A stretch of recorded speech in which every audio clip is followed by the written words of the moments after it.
Hi, everyone. Welcome back to another episode of Agile Ideas, the podcast. I'm your host, Fatima Abuchi. Thank you so much for joining me. On today's episode of Agile Ideas, we have a very special guest joining us. Not only someone who has demonstrated what pivoting under pressure is all about, but someone who has absolutely smashed it out of the ballpark. Jeremy Fleming is the Managing Director of Stagekings, the company responsible for some of the most well-known temporary event structures of the past 5 years, building stages and sets like the opening ceremony at the Gold Coast Commonwealth Games, the set for Ninja Warrior, the replica Edinburgh Castle at the Edinburgh Military Tattoo in Sydney, Shakespeare's pop-up Globe Theatre in Melbourne, Sydney and Perth, Ultra Music Festival and the Adelaide 500 concert stage, to name a few. Jeremy is currently navigating Stagekings through the most difficult time the event industry has experienced since the outbreak of COVID-19. Seeing a chink in the supply chain, he has pivoted the staging business to manufacture work-from-home office furniture and now return to work office furniture to fill the gap in the market and keep Stagekings and their employees in business. By doing this, he has re-employed staff as well as employing many more out-of-work event crew to help in the manufacturing of the IsoKings desk range. On top of this, Stagekings has raised over $25,000 for Support Act, the heart and hand of Australian music, through the sales of the desks. Jeremy, welcome to the show. Thank you so much for joining us. Thank you so much for having me. Pleasure. Let's start off by I would like to know, what was the best thing that happened to you last week? So last week, this has all been such a crazy ride, and it's all been pretty exciting. But last week we were able to give Support Act the next part of a donation to them. So that always makes us feel great, and I'd say that's up there. Incredible, beautiful. Why don't you tell us a little bit about yourself? I've talked through your bio, but it'd be really good to hear, what you've done in the past and where you are today. Sure. So Jeremy Fleming's my name, Managing Director of Stagekings. My background is mostly scaffold. I'm actually a bridge carpenter by trade, which is a bit of a dying trade. But bridge carpenter by trade, I did scaffolding while I was working on bridges, and from there I moved to Germany and worked for Layer, the scaffold manufacturer. So I was with those guys for a long time and was involved in bringing Layer into Australia, the scaffold system.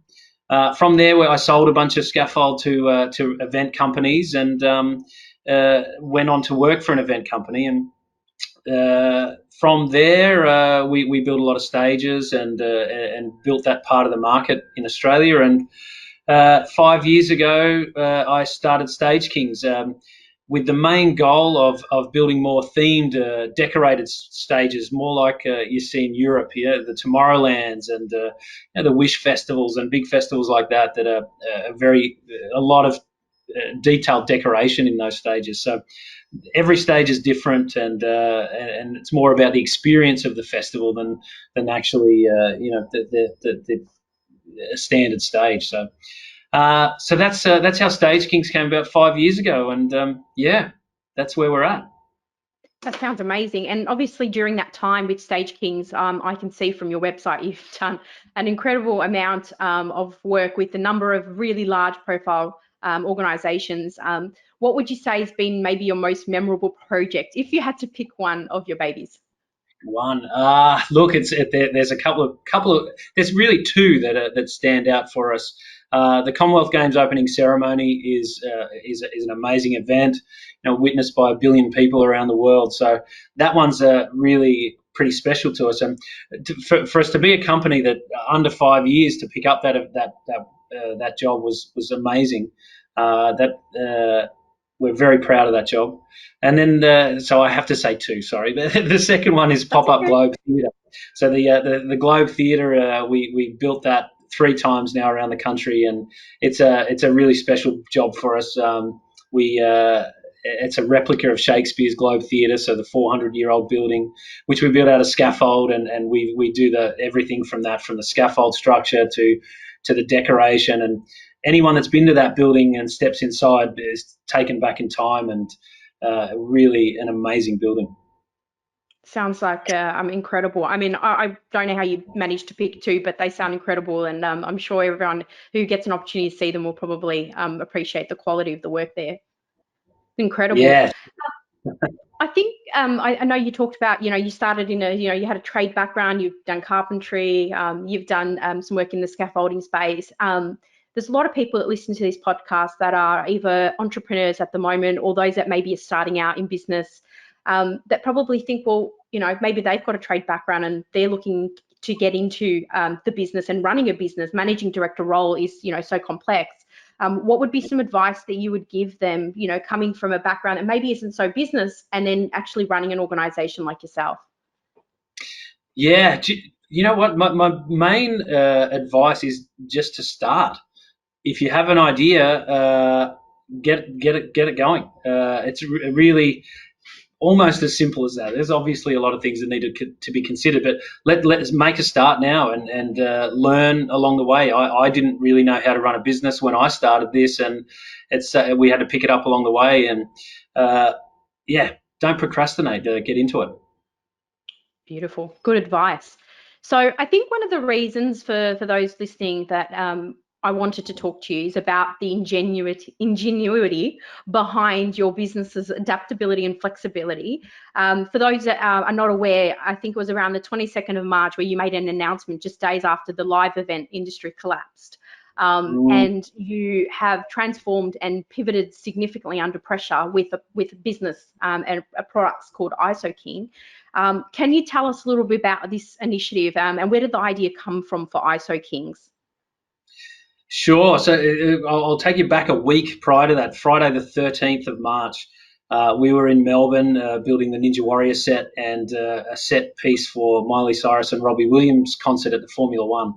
And that was the day that they cancelled the Formula Ones and the government made the announcement that there was no more public gatherings over 500 people. So pretty much everything we do is a gathering of more than 500 people. So that was and put an end to all of our upcoming income, which was I'd like to say we were ready for it, but really until that day, we didn't think it was going to hit us that hard. So we knew that COVID-19 was happening everywhere else and saw that it could become an issue, but we didn't think it was going to halt everything. So that was Friday the 13th that we started getting phone calls cancelling events, and as a lot of people know, every event essentially shut that week, which basically, not knowing how long that was going to go for, put an end to all of our income, and we very quickly calculated we lost about $2.5 million in revenue, and that was if it was going to last for six months or so. It potentially could go longer than that, but so we had to make some pretty quick decisions, and within that week between the 13th and the 20th of March, we had to work out what financially we could do. We had to talk to the banks and landlords and finance companies and work through how we could deal without any income. And we calculated we could make about 5 months without any income if we made some pretty big cuts. And so that meant we were going to have to let go of all of our staff. Besides, so Mick Jessup, who we'll talk a lot more about, he's our head of production, now chief designer. But Mick, Tabitha, my wife, also she's a director of the company and runs the back end. We all had to work through how we were going to manage it, and we had 23 staff at the time, and we had to start those conversations that we were going to have to let them all go and make redundancies, and that didn't sit well with me, and I wasn't just going to sit down. We had to work through what we could do, and so that's when we started to think of options, and we ran through a lot of things, and we designed up waiting rooms for hospitals, COVID waiting rooms for car parks, and testing facilities for car parks and things like that, and things we could make out of the truss and the scaffold that we have in stock and we use for every project. And None of that really took hold. It was only a week, so we didn't have a lot of time to get any traction with that. And the date you're talking about, I was talking to a friend of mine in Ireland who has a production company called Flying Elephant Productions. And I was talking to Steve, and he said, "Look, we're looking at making some furniture. Well, why don't you guys consider that?" And that just flipped the switch, and I messaged Mick on Sunday morning, and said, look, we need to be looking at furniture. And luckily, there's a lot of very lucky coincidences here. Mick designs furniture, and he's got a keen interest in design, and he makes furniture at home for himself. So luckily, we have that, and he came in on the following morning with a couple of designs, and that's how IsoKing was born. Wow, what an incredible story. It's an absolute credit to you and your team for thinking outside the square. And I think that, although there's a lot of coincidences in place here, but you actually took the initiative to think about it and take those steps and make those calls, and didn't just sit there and think, it's all too late, or there's nothing we can do. And I think that's a big credit for you to effectively save your team, which is amazing. So let's dive deeper into IsoKings. So obviously the product, so as I've understood, I think in the first month you produced 4,000 items, which is absolutely incredible. And you've got a range of products that you actually produce.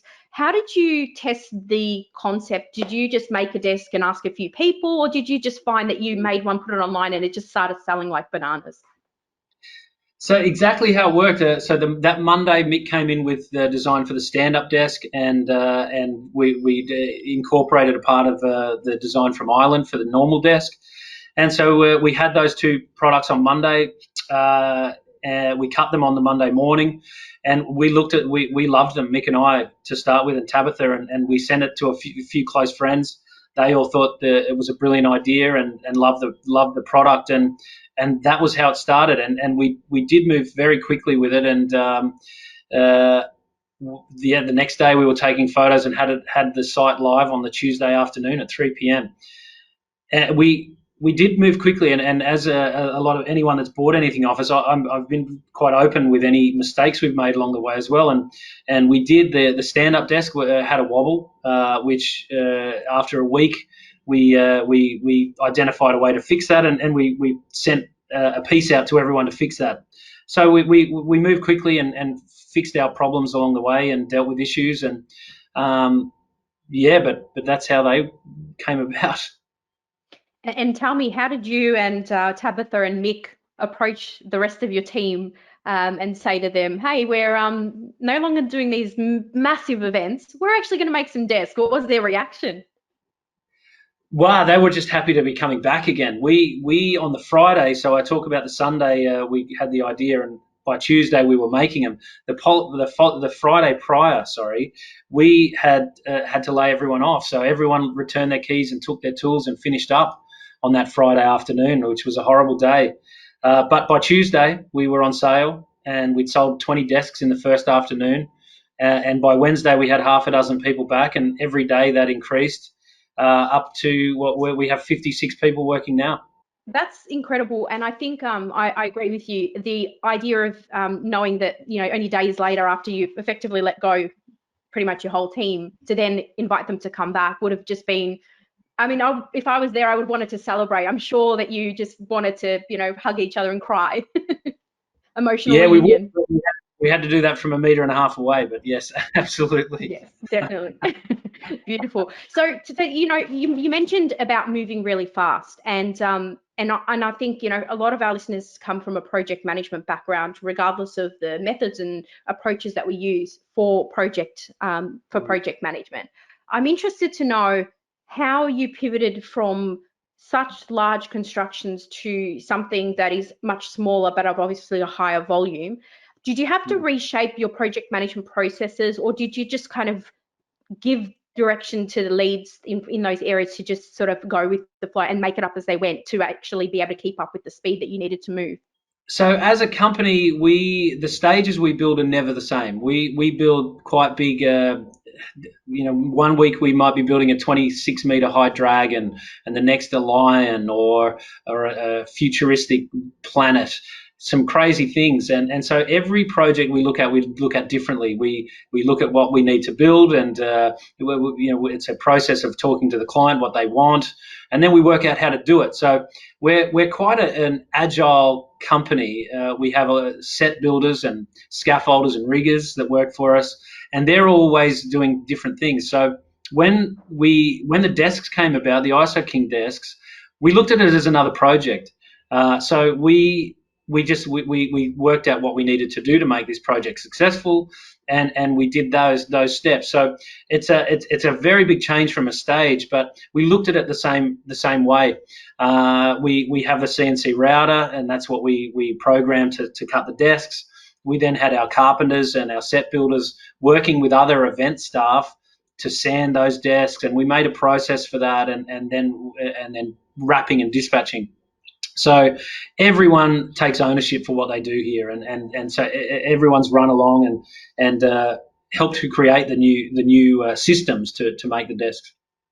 Amazing. It's very, very, very positive to see the speed at which companies are moving, even governments moving in this pandemic. It's incredible to see how much you can get done when people just put their head down and move forward with things. So that's incredible. You mentioned at the beginning that one of the best things that happened last week was the incredible amount of money that you have raised through your IsoKings initiative for Support Act. Can you tell us a little bit more about what is Support Act for those that don't know, and what this charity means to you? Sure. So as the event industry got hit hard and early, and it essentially was a complete shutdown of everything that the events industry does. So there's a website that has tallied up the amount of people that have been affected, and it's 600,000 event workers are now out of work. Now it's a huge number, and the Support Act is a charity that supports those people. So they give support however they can. You can call them and they'll talk through any issues. Now, early days, the government wasn't giving much money to the event industry, which was really hard to cope with. And so we, from day one, we decided we need to actually give back from this.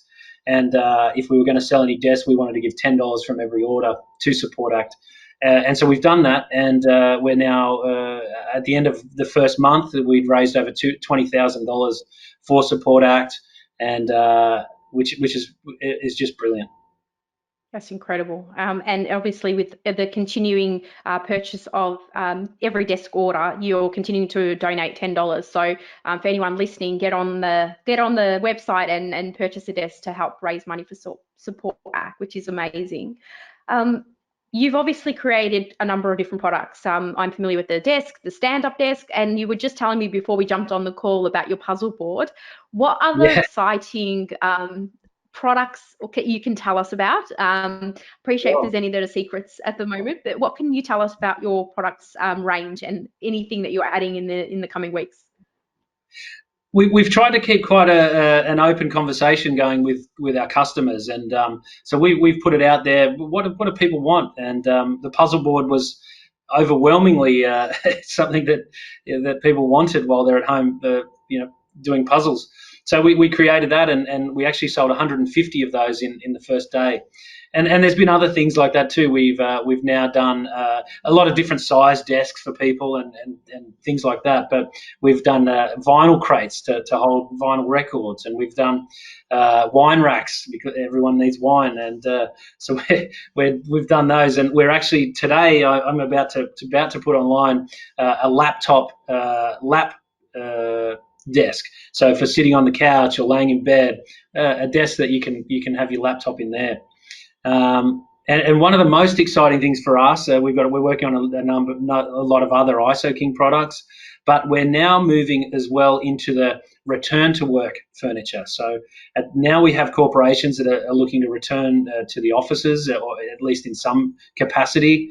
With SafeWorks' new COVID guidelines, a lot of their furniture doesn't comply. So what we're finding is a lot of corporations are now storing a lot of their existing furniture, and they need furniture that's going to be COVID compliant. So we've come up with a modular system to do that. So modular desking with drawers and storage and screens and things like that. So we're pretty excited about that, and that's going to be launching in the coming days. Amazing. And I think one of the things that I really liked about your products is the fact that it's really easy and fast to put together, which means, it doesn't have all these screws and glues and all that. The way that it comes together is quite interesting and unique. And they look very stylish as well. And as you said, they come in different sizes, which makes them quite good for small spaces as well.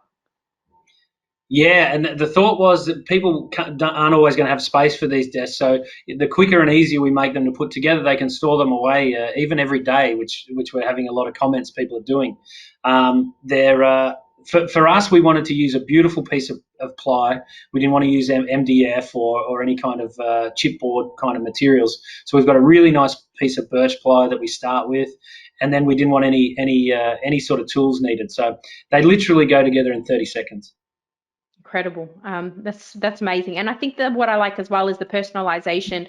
You literally found out about the puzzle board from a customer's recommendation, and the fact that you're able to address that, it's something that's quite unique. It's quite hard for large companies typically to personalize to that level. So the fact that you've been able to do it is really, really positive. Amazing. So, we know you've made good out of a really bad situation. I think that there is probably a number of businesses out there that are trying to do similar things for their teams as well.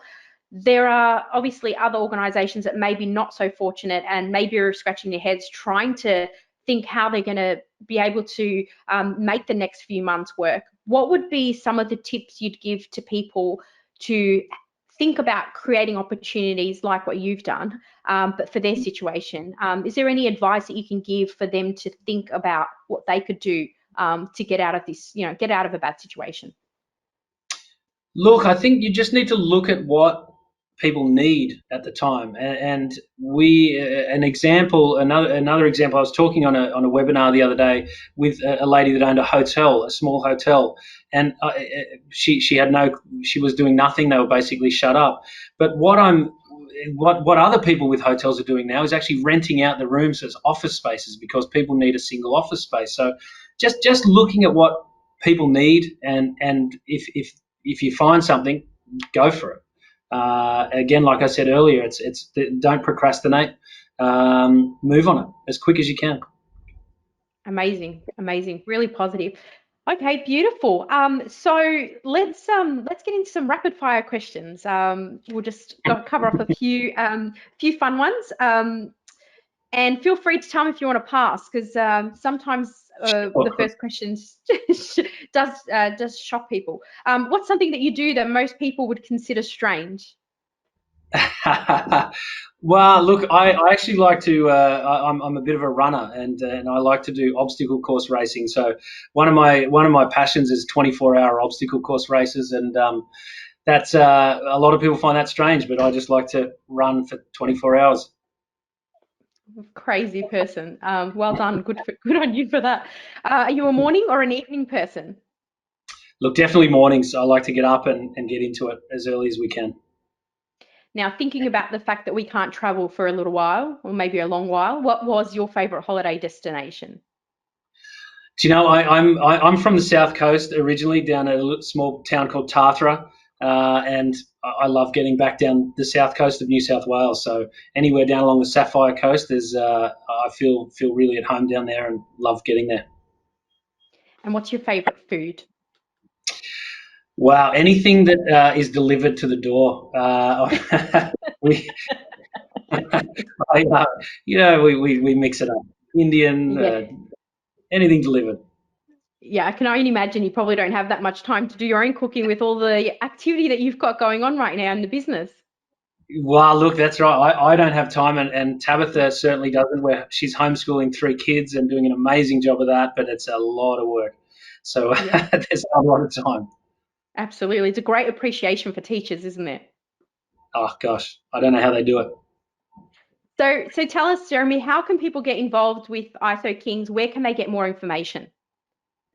Look, stagekings.com.au website is a good place to start, and we update that frequently. We're also on all the socials, StageKings_AU at Instagram and StageKings Australia at Facebook, and also on LinkedIn, we're StageKings Australia on there. So, yep, send us an email. We've always got people on hand, and someone will get back to you as quickly as we can. Beautiful. Well, just before we finish up, is there anything else that you would like to share with listeners, a call to action, a piece of advice, or a question to ponder? Look, I think really the only thing, again, is, guys, if you have an idea, go for it. We will get through all this. It is a tough time for everyone, understood, and I think we'll all come out of it better. We need to focus more on Australian manufacturing. I feel that there's going to be a lot more call for local made. Support local, support your local businesses as much as possible, and yeah, let's get through this. Absolutely. Well, thank you so much for joining us on the Agile Ideas podcast. It's been an absolute pleasure. We wish you the very best success with your future upcoming products, and hope that everybody listening gets on board and helps you to support Act and continue to help you and your team get through the coming months, which is absolutely turbulent for the live events industry. So once again, thank you so much for joining us. Thanks so much for having me, Fatima. It's been great chatting.